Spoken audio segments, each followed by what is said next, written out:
"You should marry the bread lady," his son said, mid-prayer. The Duke of Blackwood opened one eye. Across the polished mahogany of the dining table, Alistair's son, Arthur, knelt on his chair, his small hands pressed together under his chin. His eyes, a startling copy of Alistair's own, were screwed shut in pious concentration. The governess, Miss Gable, a woman made of starch and disapproval, cleared her throat with the sound of gravel grinding.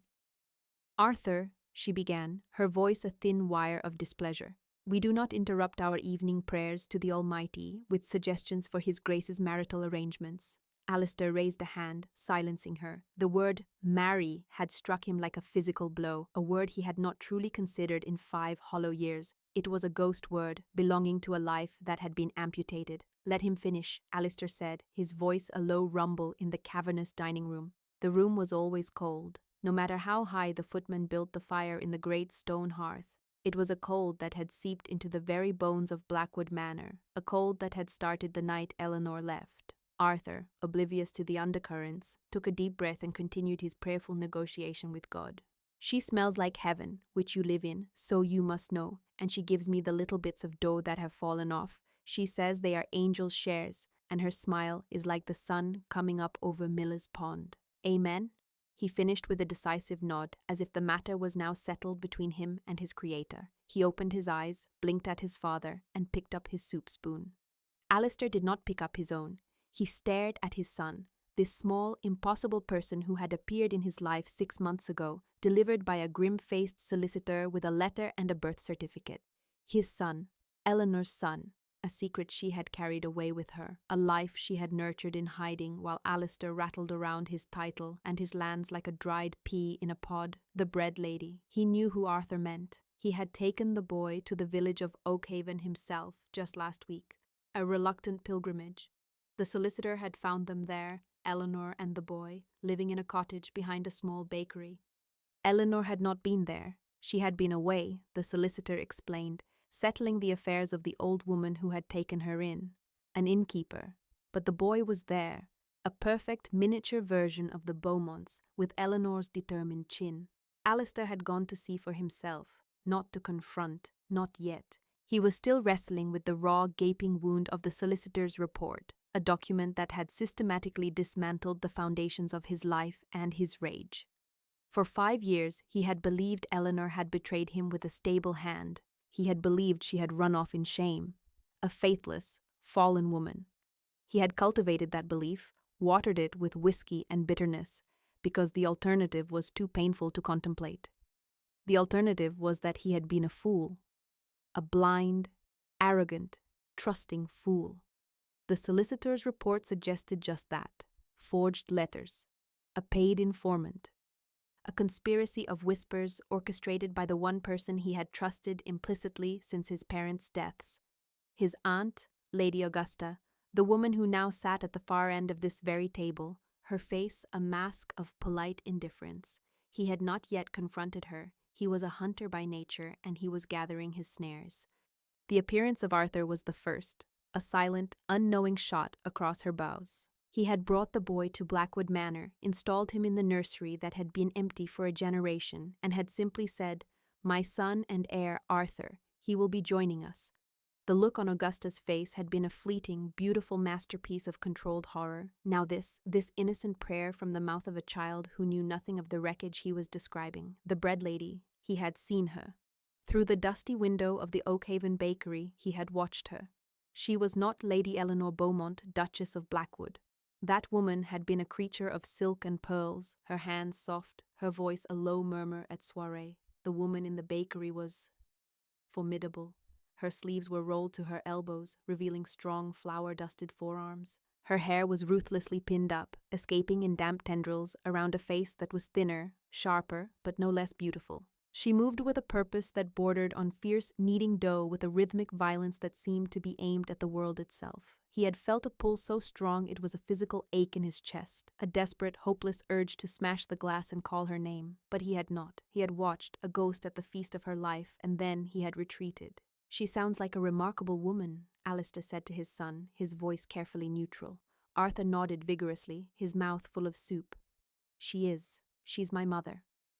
The spoon in Augusta's hand clattered against her porcelain bowl. It was the only sound in the vast, silent room. Alistair did not look at her. He kept his gaze fixed on his son, on the living, breathing proof of his own monumental failure.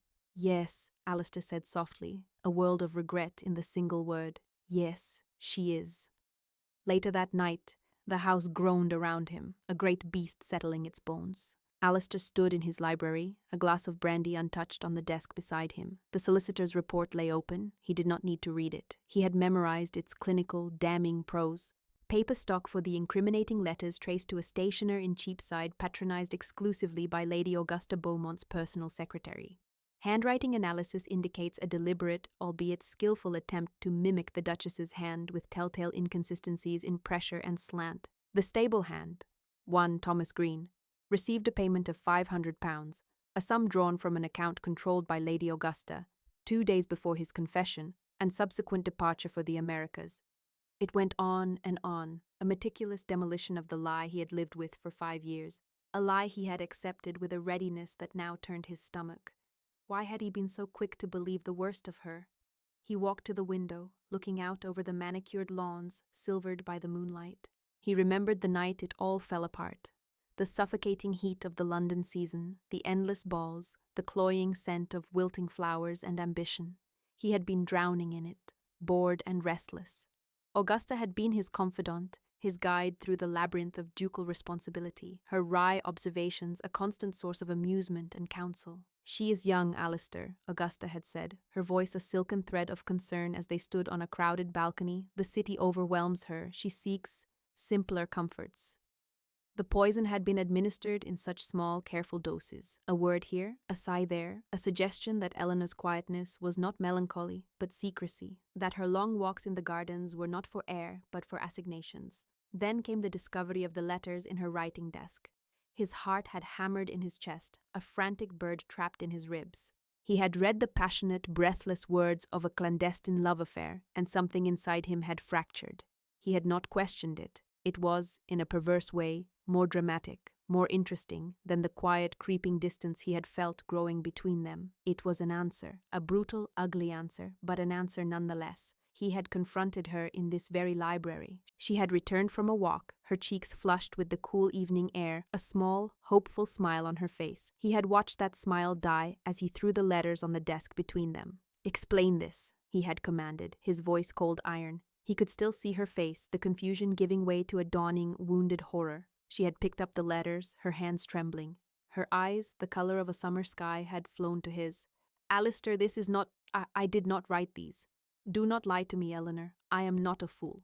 Oh, the irony. It was a slow-moving garrote, tightening around his throat. She had not wept. She had not screamed. That was the worst part. She had simply stood there, the color draining from her face until she was as white as the marble statue of Artemis in the corner. She had looked at him, a long, searching look, as if trying to find the man she had married. What she found, or rather, what she did not find, had made her straighten her spine. She had placed the letters back on the desk. "If you can believe this of me," she had said, her voice a frosted whisper, "then there is nothing left to say." She had walked out of the library, out of Blackwood House, out of his life. He had let her go. He had told himself it was pride, it was justice. He had packed away her things, banished her memory, and sunk into a state of bitter aristocratic decay. Augusta had been there, of course, to soothe his wounded pride, to manage his household, to gently, inexorably wrap her influence around every aspect of his existence. He was a prize bull, kept comfortable in his pen while she ran the farm.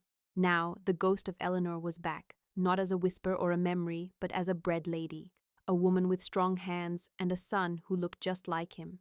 He picked up the brandy, not to drink, but to feel the reassuring weight of the crystal in his hand. He had a choice. He could confront Augusta, create a scandal that would rock the peerage and drag the Blackwood name through the mud. He could send more solicitors, offer Eleanor a comfortable, distant settlement, and raise his son as a duke ought to be raised, with a string of tutors and a future wife from a suitable family. Or he could go back to Oak Haven. He could face the woman he had wronged so grievously. He could stand before the formidable bred lady with her flower-dusted arms and her sun-bright smile, and he could do the one thing he had never done in his entire privileged life. He could beg, The thought was both terrifying and strangely liberating. He put the glass down. He strode to the bell pull and gave it a sharp tug. When his valet, a man grown old and grey in his service, appeared, Alistair's course was set. "Patterson," he said, his voice clear and hard. "Have my travelling carriage made ready. I am going to the country." "At this hour, Your Grace?" "At this hour," Alistair confirmed, "and pack simply. I may be some time." Oakhaven smelled of damp earth, wood smoke, and baking bread. It was a scent that clung to the air, a wholesome ghost that stood in stark contrast to the cloying perfumes and polished emptiness of Blackwood Manor. Alistair's carriage, stripped of its ducal crest, was a monstrosity of black lacquer and velvet in the village's modest square. He felt the weight of 100 curious eyes as he stepped out, his London boots immediately finding a patch of mud. He had taken a room at the local inn, the Shepherd's Rest, under the name Mr. Smith.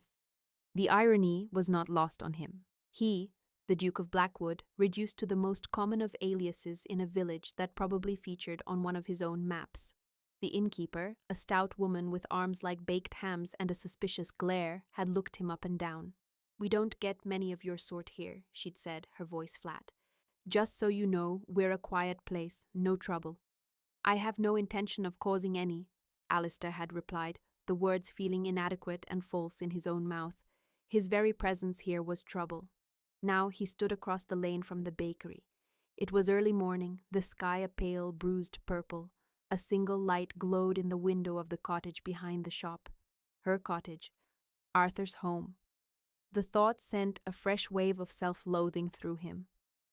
For 5 years, his son had lived in that small stone house, while Alistair had slept in a ducal bedchamber the size of the entire building. He watched as a plume of smoke began to curl from the bakery's chimney. She was awake. She was working. He did not know what to do. He had rehearsed speeches in the carriage all night, speeches full of contrition and explanation. He had imagined grand gestures, declarations of his newfound knowledge. Now, faced with the simple reality of her life, the smoking chimney and the quiet street, all his words felt like a fool's pomp. What could he possibly say to a woman whose life he had so utterly destroyed? He started walking, his boots making soft, sucking sounds in the mud. He did not walk toward the cottage door.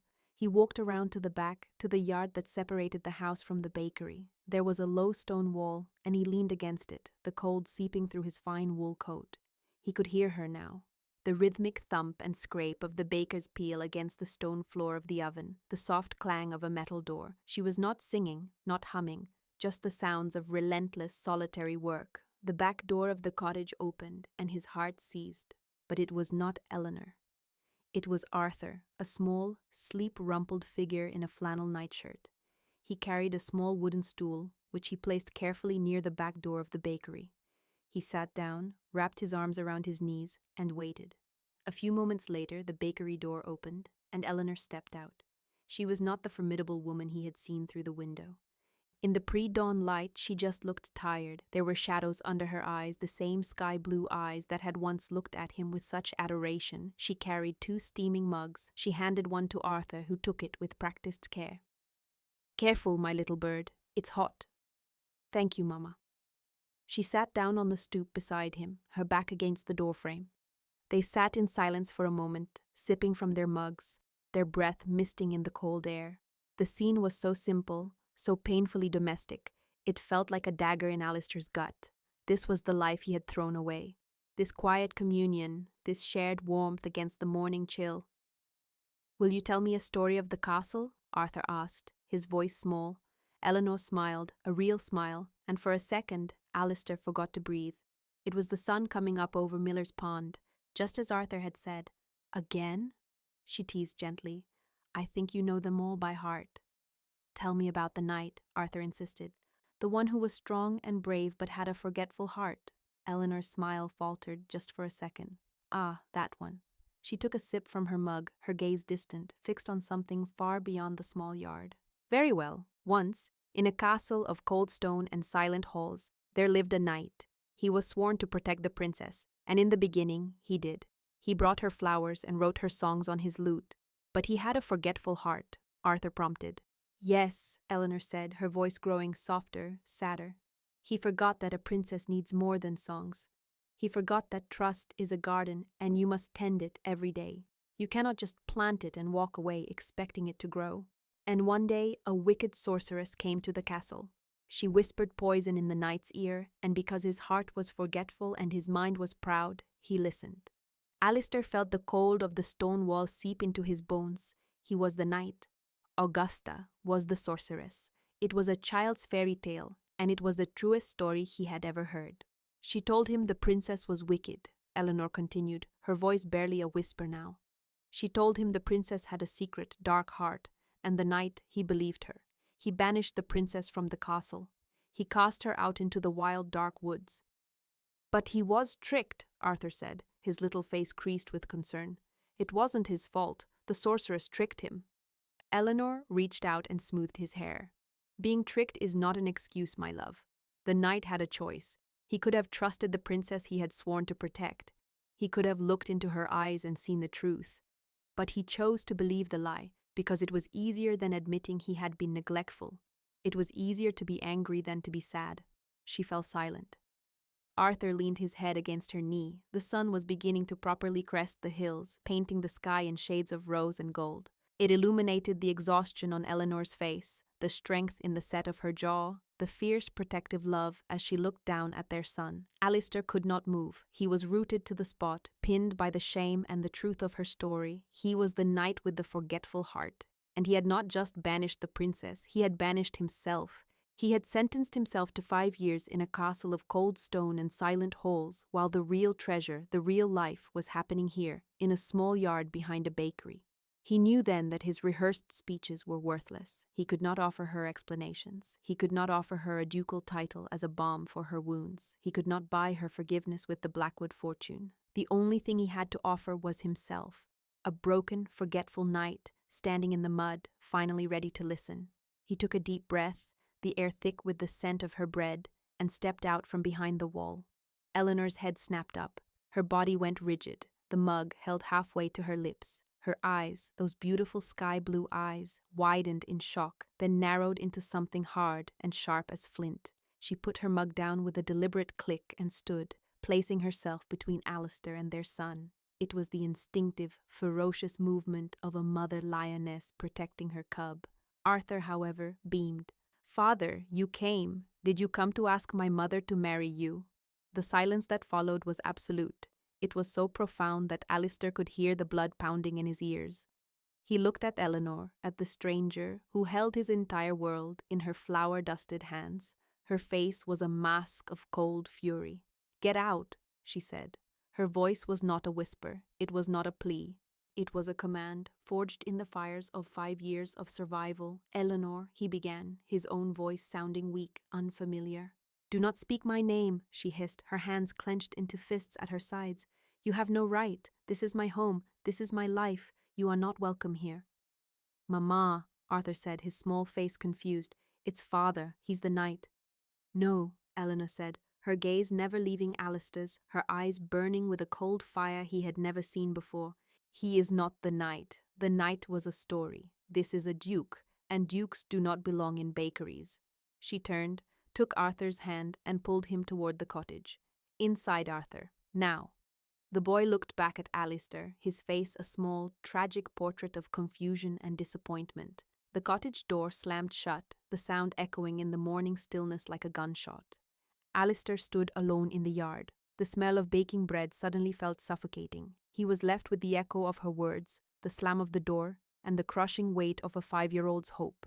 He had expected anger. He had not expected this absolute steel-cord dismissal. She had not just banished him from her home. She had banished him from her story. He retreated. It was a tactical withdrawal, not a surrender. He walked back to the inn, the mud clinging to his boots like an accusation.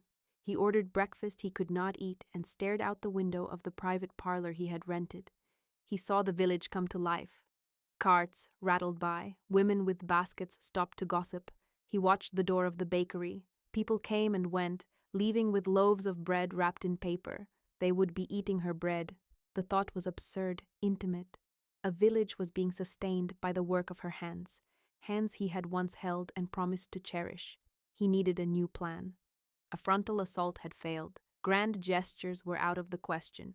He had to think like a general laying siege to an impregnable fortress, a fortress of pain and resentment that he himself had built. The first step was reconnaissance. He needed to understand the terrain. He needed to understand her life, not as a duchess in exile, but as Nora Smith, the baker of Oakhaven. He spent the day in the village. He was conspicuous, of course. His coat was too fine, his boots too polished, even with the mud. He ignored the curious stares and the whispers that followed him like a flock of sparrows.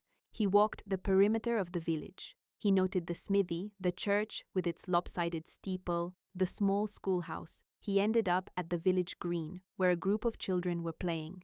Arthur was among them. Alistair watched from a distance, hidden in the shade of a large oak tree. His son ran and shouted with the other children, a smudge of dirt on his cheek. He looked happy. He looked healthy. He looked normal. He was not the cosseted porcelain heir to a dukedom. He was a village boy, and the sight of it both broke Alistair's heart and filled him with a strange, fierce pride. Eleanor had done this. She had given him a childhood, not a title. A woman approached him. It was the innkeeper from the Shepherd's Rest, her arms crossed over her formidable chest. Mrs. Gable. "You're making people nervous, sir," she said, her tone leaving no room for argument, staring at the children. "One of them is my son," Alistair said, his voice quiet. The woman's expression did not soften. If anything, it hardened. "Is he now? Funny. I've known that boy since the day he was born. I was there when Nora brought him into this world, in the middle of a winter storm, in a room no bigger than a pantry. And in all that time, I never heard mention of a father, especially not a fine London gentleman. This was Eleanor's ally, the loyal friend. He could feel the protective wall she had built around Eleanor and Arthur. "Her name is Eleanor," Alistair said, meeting her gaze, "and I am her husband, Alistair Beaumont, Duke of Blackwood." He expected a gasp, a curtsy, some sign of deference. He got none. Mrs. Gable just stared at him, her eyes narrowed. "A duke," she said, the word tasting like something sour in her mouth. "Well, that explains the fancy boots. It doesn't explain where you've been for the past 5 years while she worked her fingers to the bone to keep a roof over that boy's head. It doesn't explain the nights she cried herself to sleep, thinking she and her baby were all alone in the world." Every word was a blow. He did not flinch. He deserved everyone. "I was misled," he said. The words were ash in his mouth. "Misled," she scoffed. "Is that what they call it in London? Down here we call it abandoning your wife when she needed you most. We call it cruelty." "I am here to make amends," he said, the words feeling hollow even to him.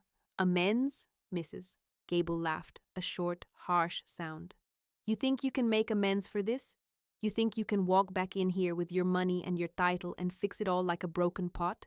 She's not a pot, Your Grace. She's a person you broke. And she put herself back together, piece by piece, without any help from you. She was right. He knew she was right." "What does she need?" he asked, the question raw, stripped of all pride. The question seemed to surprise her. Her expression softened, just a fraction. "Need? She needs to be left alone. She needs to not have to look over her shoulder, waiting for the past to come and tear down everything she's built. She needs her son to be safe."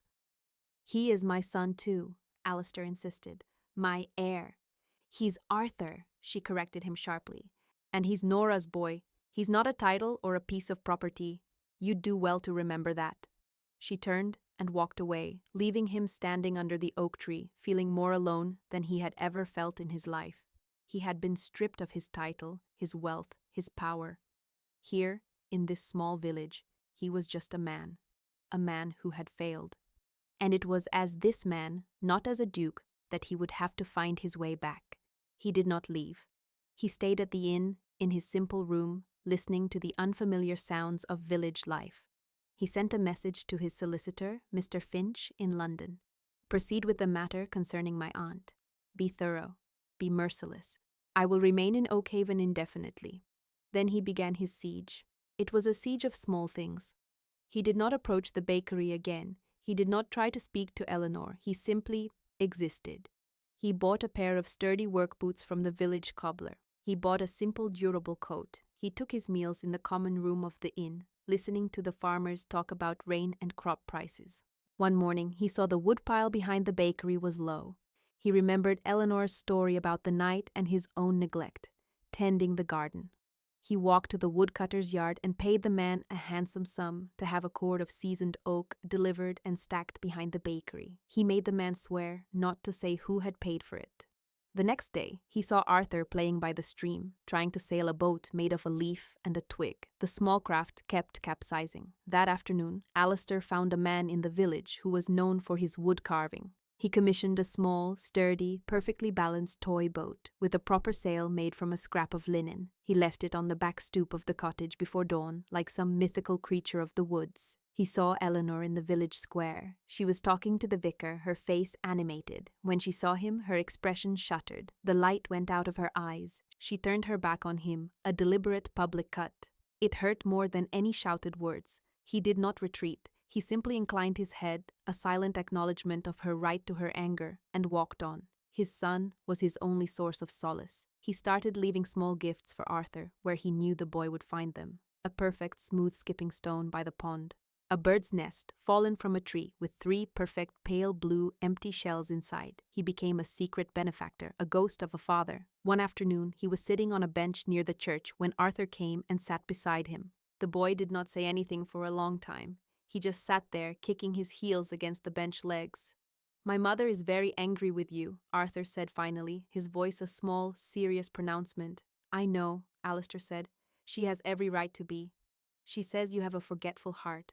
Alistair felt a pang. "She is right about that too." "Can you remember?" Arthur asked, his blue eyes, Eleanor's eyes, wide and earnest. "Can you try to remember, not to forget?" It was the most profound theological question Alistair had ever been asked. Can a man change his nature? Can a knight with a forgetful heart learn to tend the garden? "I am trying," Alistair said, his voice thick with an emotion he could not name. "I am trying very hard."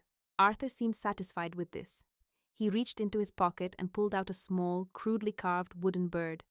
"This is for you, so you don't forget." Alistair took the small object. It was rough, unfinished, but it fit perfectly in the palm of his hand. It was the most precious thing he had ever held. He closed his fingers around it, the wood warm against his skin. "Thank you, Arthur," he said. "I will not forget." He looked up and saw Eleanor standing by the lich gate of the church. She had clearly come looking for Arthur. She was watching them, her face unreadable. She saw the wooden bird in his hand. She saw the look on his face. For the first time since he had arrived, he saw something other than anger in her eyes. It was not forgiveness. It was not hope. It was confusion, a crack in the fortress walls. He had to hold on to that. It was all he had. The days bled into weeks. Alistair's siege became a routine.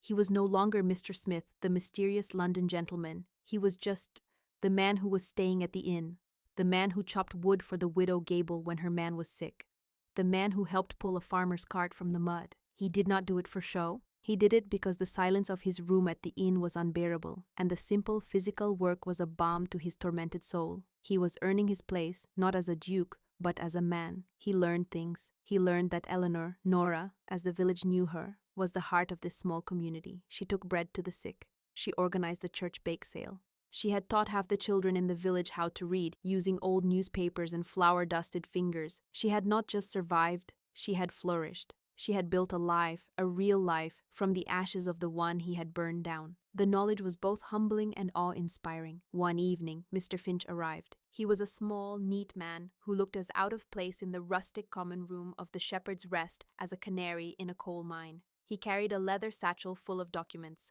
They retired to Alistair's private parlour. "It is done, Your Grace," Finch said, laying out the papers on the table. "Lady Augusta has been neutralized." Alistair read the reports. Finch had been masterful. He had not created a public scandal. He had used Augusta's own weapons, greed and social pressure, against her. He had uncovered a web of bad investments and secret debts she had incurred using the Blackwood name as collateral. Faced with financial ruin and the threat of exposure, she had agreed to retire permanently to a remote estate in Scotland. She was stripped of her control over the family finances and her role in society. The Blackwood sapphire, which Finch had discovered Augusta had been preparing to sell to cover her debts, was now secured in a London bank vault. The sorceress was banished, but the princess was still in her self-imposed exile. "And this?" Finch said, producing another document. It was a public retraction and apology, to be printed in the London papers. It spoke of a grievous misunderstanding and a campaign of malicious lies by a discredited party that had led to the estrangement of the Duke and Duchess of Blackwood. It exonerated Eleanor completely, restoring her name and reputation. "Do not print it," Alistair said, pushing the paper away. Finch looked surprised. "Your Grace? This will clear Her Grace's name." "Her name does not need clearing," Alistair said. "Here, in this village, her name is Nora Smith, and it is more respected than the name of any duchess. In London, her name is a memory. This," he tapped the paper, "is for my benefit. It is me, trying to fix things with a duke's tools, money and power. She deserves better than that." He looked out the window, towards the bakery. The light was on. She was probably cleaning up, getting ready for the next day's bake. "I will win her back as a man, Mr. Finch, not as a duke, or I will not win her back at all." He walked out of the inn and across the lane. He did not hesitate. He did not plan. He just walked. He knocked on the door of the cottage. It took a long time for her to answer. When she did not open it fully. She stood in the gap, blocking his way. She was wearing a simple cotton dress, her hair down, cascading over her shoulders. She looked like the girl he had married. "What do you want?" she asked, her voice weary. "To talk," he said. "Please, Eleanor. Just 5 minutes." She looked past him into the darkness. She seemed to be wrestling with herself. Finally, with a sigh that seemed to come from the depths of her soul, she stepped back and opened the door. The cottage was small, but it was warm and clean. It smelled of bread and lavender and home. A fire crackled in the hearth. Arthur's toys were neatly put away in a wooden box. On the mantelpiece, next to a stack of books, was the little wooden boat he had left for Arthur. She did not invite him to sit. She stood by the table, her arms crossed, waiting. He did not know where to begin. He had 100 things to say, 1,000 apologies to make, but the words caught in his throat, so he just stood there, in the center of her small, warm world, and looked at her. "Augusta is gone," he said finally. The words fell into the quiet room. Eleanor's expression did not change. "I don't know who that is." "Yes, you do," he said gently. "She was the sorceress in your story." He told her everything. He told her about the solicitor's report, the forged letters, the paid-off stable hand. He told her about Augusta's manipulations, her greed, her downfall. He did not tell it as an excuse. He told it as a confession. He laid his own foolishness, his own pride, his own blindness bare before her. When he was finished, the only sound was the crackling of the fire. Eleanor had not moved. Her face was pale. "So you are here because you found out I was innocent," she said, her voice flat. "You are not here because you missed me. You are here because your pride was restored. You did not come for me, the woman. You came for the Duchess whose reputation you needed to salvage." "No," he said, and the word was torn from him. "No, that is not true. I came because my son asked God to let me marry the bread lady. I came because I saw you through a window and remembered how to breathe. I came because my life without you is a house with no lights on. It is a castle of cold stone and silent halls, Eleanor, and I have been its lonely prisoner for 5 years." He reached into his coat pocket and pulled out the small wooden bird Arthur had given him. He held it out on the palm of his hand. "I have been a fool," he said, his voice breaking. "A proud, blind, forgetful fool. I broke the most precious thing I ever had because I was too arrogant to believe in it. I don't deserve your forgiveness. I know that. I will probably spend the rest of my life trying to earn it. But I am asking for a chance, not to be a duke, not to be a husband, just to be the man who brings you wood for your fire, to be the man who gets to watch his son grow up, to be the man who tries every single day to remember not to forget." Tears were streaming down his face. He did not bother to wipe them away. He had no pride left. He had burned it all away in the crucible of his regret. Eleanor stared at the wooden bird in his hand. Her own eyes were shining with unshed tears. A single tear escaped and traced a path down her cheek. She did not wipe it away. She took a step toward him, and another. She reached out, her hand trembling, and her fingers brushed against his as she took the small, carved bird. She closed her hand around it, her knuckles white. "The night in the story," she whispered, her voice thick with tears. "He gets lost in the woods. He has to find his way back. It's a long journey." "I know," Alistair whispered back. "I'm not afraid of the journey, as long as I know you're at the end of it." She looked up at him, and for the first time, he saw not the Duchess, not the baker, but Eleanor, his Eleanor. Her eyes were full of 5 years of pain, of struggle, of strength. But behind it all, a tiny, flickering flame of the love they had once shared. It was not a bonfire. It was a single, fragile candle flame. But it was enough. "The fire is low," she said, her voice a little stronger. "The wood you had delivered is outside. You could..." You could bring some in. It was not a declaration of love. It was not forgiveness, but it was a beginning. It was a chance. It was an invitation to tend the garden. Alistair's answering smile was like the sun breaking through the clouds. Yes, he said. Yes, I can do that. He turned and walked to the door, his heart so full he thought it might burst. He was no longer a duke laying siege. He was just a man, with a forgetful heart, who had finally found his way home. And he was going to spend the rest of his life making sure the fire never went out again.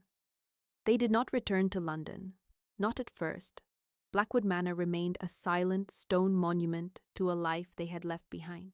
Alistair stayed in Oakhaven. He did not move into the cottage. He knew it was too soon, too much. He remained at the Shepherd's Rest, but his days were spent at the bakery. He became a familiar, if strange, fixture in the village, the Duke who chopped wood, the Duke who patched the bakery's roof, the Duke who could be seen in the early morning light, his shirt sleeves rolled up, his ducal hands covered in flour, learning the art of kneading dough from a patient and increasingly less hostile teacher. Eleanor did not make it easy for him. She was not the soft, pliable girl he had married. She was a woman of substance, forged in hardship. She corrected his technique with a sharp word. She tested his resolve with silence. She watched him with Arthur, her gaze a constant, searching evaluation. She was making him earn not just his place in her life, but his place in their sons. Alistair, for his part, submitted to it all with a humility that astonished everyone, most of all himself. He was relearning his wife and in the process discovering himself. He learned the rhythms of her life, the pre-dawn bake, the mid-morning lull when she did her books, the afternoon she spent with Arthur. He learned to read the subtle shifts in her expression, the way her brow furrowed when she was worried, the small secret smile she reserved for their son. He courted her, not with jewels or grand promises, but with small, consistent acts of service. He learned which wildflowers she loved and left a small posy on her doorstep every morning. He found an old, forgotten volume of poetry she had loved and read it to her in the evenings, his low voice a comforting rumble in the quiet cottage. The turning point came during a storm. A late autumn gale swept through Oakhaven, rattling windows and tearing at the thatched roofs. A great oak tree at the edge of the village, the very one he had hidden behind on his first day, was struck by lightning and crashed down, blocking the main road and taking part of the church wall with it. In the morning, the village was in chaos. Alistair, without a second thought, organized the men. He was a natural leader, but this was a different kind of leadership. It was not born of title, but of purpose. He was the first to pick up an axe, his tailored coat discarded, his muscles straining as he worked alongside the farmer and the blacksmith. Eleanor watched him from the doorway of the bakery, a steaming mug of tea in her hands. She watched as he directed the effort to clear the road, his voice calm and authoritative. She watched as he comforted the weeping vicar, promising to pay for the repairs to the church out of his own pocket. She saw not the Duke of Blackwood, but a man of honor, a man of strength, a man the village was turning to not out of deference, but out of genuine respect. Later that day, as he returned to the inn, exhausted, covered in mud and sawdust, she was waiting for him. She held out a cloth-wrapped bundle. "You missed dinner," she said simply. He took the bundle. It was still warm. Inside was a thick slice of steak and kidney pie and a hunk of her best bread. It was a peace offering, an acknowledgement. "Thank you, Eleanor," he said, his voice hoarse with fatigue and emotion. "Your son was proud of you today," she said, her gaze direct. "He told everyone that his father was the strongest man in the village." She paused. He was not wrong. She turned and walked back to her cottage, leaving him standing there with the warmth of the pie seeping into his cold hands. It was the most delicious meal he had ever eaten. They finally returned to Blackwood Manor in the spring. It was not a return to the old life. They brought Oakhaven with them. Mrs. Gable came as the new, formidable housekeeper, her first act to air out every room and banish the last lingering scent of Augusta's cloying perfume. Many of the old obsequious staff were replaced with honest, hard-working folk from the village. Blackwood Manor was no longer a cold, silent place. It was filled with the sound of Arthur's laughter echoing in the long corridors. The vast, sterile kitchens were filled with the smell of baking bread, as Eleanor, with Alistair as her enthusiastic if clumsy assistant, taught the new kitchen staff her secrets. Alistair presented her with the Blackwood sapphire. It was in a new box, not the ostentatious velvet one of old. He opened it in the middle of the day, in the sunny morning room, not in the oppressive formality of a ballroom. She looked at the enormous cold blue stone. It's beautiful, she said, but it is a jewel for a duchess. I am a baker. You are both, he said softly. You are whatever you want to be, but you are my duchess, Eleanor, the only one I will ever want. She smiled, a slow, genuine smile that reached her eyes. Sell it, she said. He blinked. Sell it? Sell it, she repeated. And with the money, we will build a proper school in Oak Haven. A school for all the children, not just the sons of dukes. A school with a library full of books and warm rooms, and teachers who are paid a fair wage. He looked at her, at this incredible woman, his wife. She had taken the symbol of his family's ancient power and wealth and wanted to transform it into hope and opportunity for others. He had never loved her more. An excellent idea, Your Grace, he said, bowing with a theatrical flourish that made her laugh. The story ended not with a grand ball or a public declaration, but in a garden. Not the perfectly manicured lawns of Blackwood, but a new walled kitchen garden they had designed together. They were on their knees in the rich dark earth, Alistair, Eleanor, and Arthur, planting rows of carrots. The sun was warm on their backs. Arthur, covered in mud, held up a wiggling earthworm with delight. Eleanor laughed, a sound of pure, unadulterated joy. Alistair looked at his wife and his son, their faces smudged with dirt, their hands in the earth, and felt a sense of peace so profound it was like a prayer. He reached out and took her hand, his fingers lacing with hers, their skin gritty with soil. She squeezed back, her grip firm and sure. The knight with the forgetful heart was home. He had tended his garden, and it was at last in full and glorious bloom.